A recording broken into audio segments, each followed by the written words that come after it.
In the United Kingdom, a line no one expected has just been crossed. 14.3 million people now live in poverty. And here's the most alarming part. 2/3 of them have jobs. They get up every day, go to work, pay taxes, and still can't cover basic expenses. This isn't the 19th century. It's not a Dickens novel.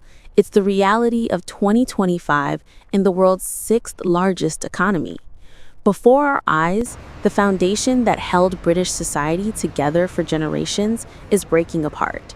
The promise that hard work and a decent job would provide a safe and comfortable life, that promise is dead.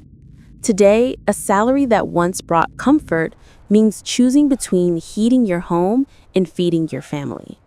Teachers visit food banks. Nurses can't afford to live near their hospitals. IT workers move back in with their parents. Something fundamental has snapped in the British economy, and a paycheck alone won't fix it. It's a trap. Millions are stuck in this daily grind. On paper, wage growth looks good, 5.6 or 6% a year. But at the same time, prices shot up 10% the year before, and 8% the year before that. In practice, despite a bigger paycheck, you're poorer than 3 years ago. It's simple math. When costs rise faster than wages for several years in a row, you lose ground every single day. A teacher in Birmingham earns around £36,000 to £37,000 a year, just below the national median. 5 years ago, that amount meant stability. Today, it means skipping meals so there's enough left for a school uniform. This isn't about poor financial planning. They account for every penny, shop only at discount stores, don't eat out, haven't bought new clothes in 2 years. They work 50 hours a week teaching other people's children and are one car repair away from disaster. If a teacher can't afford basic dignity, it's a sign the system has failed. The United Kingdom announces inflation has fallen to 3.6%. Sounds reasonable until you realize it piles on top of the massive hikes from previous years. Today, a pound buys what 60 pence did 4 years ago. Meanwhile, wages over that time rose by only a fifth. You don't need a PhD in mathematics to see the crisis. Energy bills tell the truth. In March 2023, food prices jumped 19% year on year. That means nearly 1 in every 5 pounds spent on groceries is pure inflation. Bread, milk, eggs, the basics, have become luxury items for many working families. In 2024-2025 alone, the Trussell Trust distributed nearly 3 million emergency parcels. These aren't people gaming the benefit system. They're your neighbors, your children's teachers, your paramedics. The toughest bill is housing. The average home in the UK now costs almost 8 times the average annual salary. In the 1990s, just 4. And that's for buyers. Renters have it worse. Rents alone rose by nearly 7% over the last year. In London, a studio flat costs £24,000 a month. That's $24,000 after tax just for a roof over your head. The domino effect wrecks lives. Young professionals commute 3 hours a day because they can't afford to live near work. Key workers leave big cities, causing staffing shortages in schools and hospitals. Families cram into cramped flats, and children pay the price in health and education. Childcare also blows up household budgets. It's often cheaper to stay home than to work because nursery and preschool fees outstrip wages. Parents pass each other on shifts. One works days, the other nights, at the expense of marriages and family life. And when grandparents are supposed to help, they often still have to work because they can't afford to retire. The whole support system has crumbled to dust. Universal credit was supposed to simplify life, but instead it creates new traps. Earn an extra pound, lose more than half in benefits. Take overtime, wait weeks for payments to adjust while the bills pile up. People trying to get ahead end up punished. Extra hours translate into a measly few dozen pounds a month. Add the stress, constantly proving you deserve help, filling out forms, inspections that grind you down psychically. And the latest cuts to health and disability elements only deepen the crisis.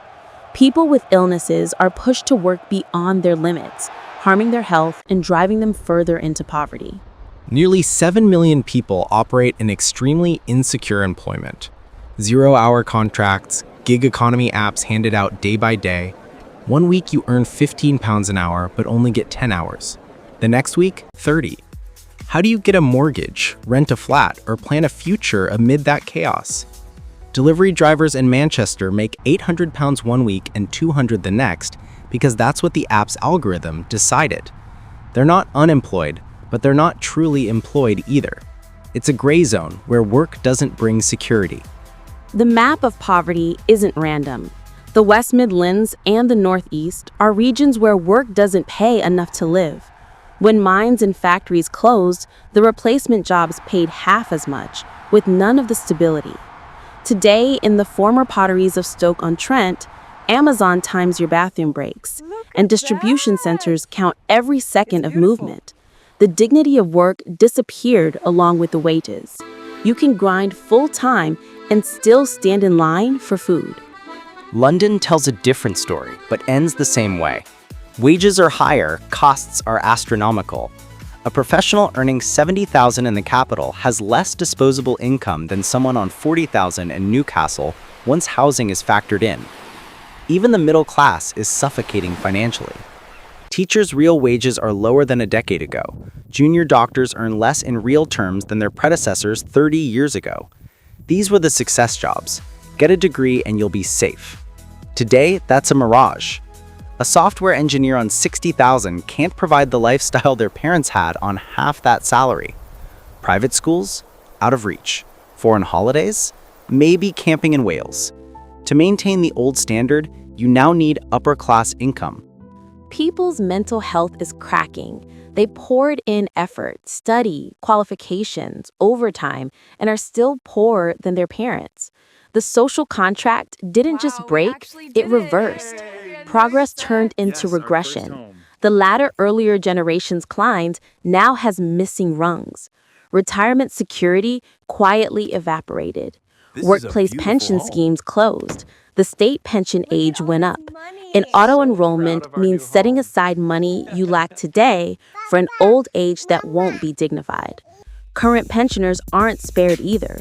The so-called triple lock protects an amount that already doesn't cover basic living costs. The elderly must choose, heating or eating, just like their grandchildren. Relentless financial pressure fuels a mental health crisis, anxiety, shame, hopelessness. Official figures speak of hundreds of thousands of cases of depression and breakdowns tied to work and money.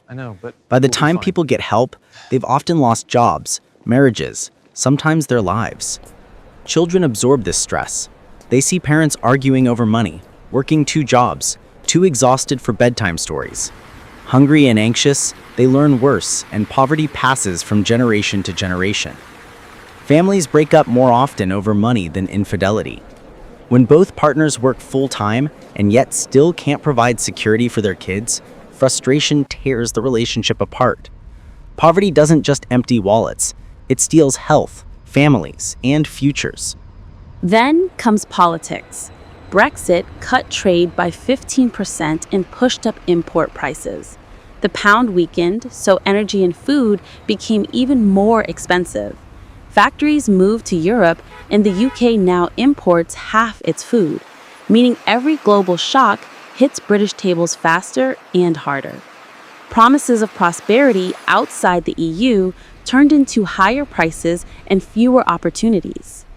And when legal work doesn't provide a living, illegal options begin to look rational. Increasingly, courtrooms see employed people convicted of stealing food or basic toiletries. These aren't career criminals, they're parents whose honest income doesn't cover essentials. Magistrates say it openly. Theft used to be about drugs or profit. Now it's survival crime by people with jobs. The justice system isn't built to punish someone working 50 hours a week for stealing bread. Meanwhile, other countries show there's another way. In Germany, people earn more and pay less for housing. In France, families receive real childcare support that makes work pay. Nordic countries combine decent wages, strong safety nets, and successful economies. Even in the United States, a registered nurse can earn twice as much in the UK, with living costs relatively lower versus income.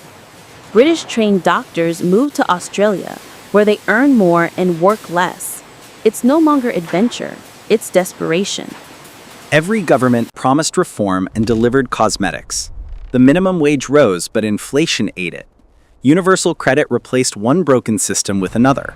Political energy burned out on Brexit wars while working people grew poor. Economists know what's needed: massive social housing construction, real labor rights, gig economy regulation, a tax overhaul so work isn't taxed more than capital, investment in industry and green tech, free childcare as infrastructure, and benefit rules that actually make extra work pay. These aren't utopias, they're policy choices. So we face